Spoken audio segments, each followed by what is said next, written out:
Cerchi un'idea originale per fare un salvadanaio fai da te? Ciao, io sono Letizia, creativa del canale Vivi con Letizia dove puoi trovare tantissimi progetti di riciclo creativo, fai da te e trucchetti per casa. Nel tutorial di oggi ti mostro come riutilizzare un contenitore di Tetra Pak e come riutilizzare anche il contenitore di plastica della sorpresa dell'uovo di Pasqua per creare un bellissimo deposito di zio Paperone fai da te da utilizzare come salvadanaio. Se ti piacciono tutorial come questo, ti consiglio di iscriverti adesso al mio canale cliccando su iscriviti e sulla campanella per non perderti nessuno dei prossimi video.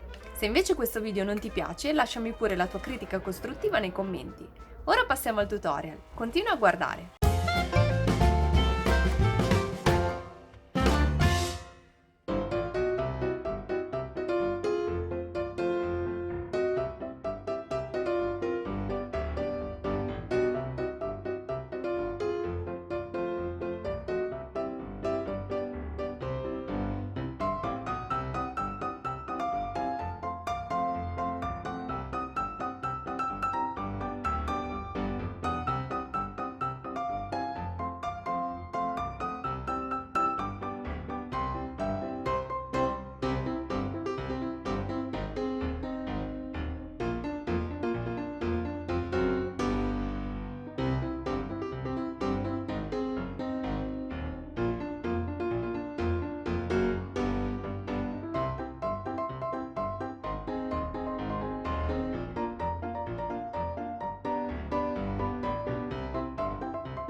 Se ti piacciono tutorial come questo, ti ricordo che puoi iscriverti adesso al mio canale cliccando su iscriviti e sulla campanella per non perderti nessuno dei prossimi video. Tu hai mai provato a fare un salvadanaio fai da te? Fammelo sapere nei commenti e se questo video ti è piaciuto potresti condividerlo sui social. Io ti ringrazio fin da ora. Noi ci vediamo alla prossima. Ciao!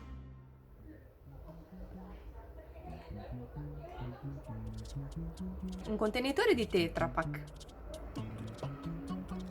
Nel tutorial di oggi ti mostro come riutilizzare un contenitore di Tetra Pak e un contenitore delle sorprese dell'uova di Pasqua. Nel tutorial di oggi ti mostro come riutilizzare... Se ti piacciono tutorial come questo, ti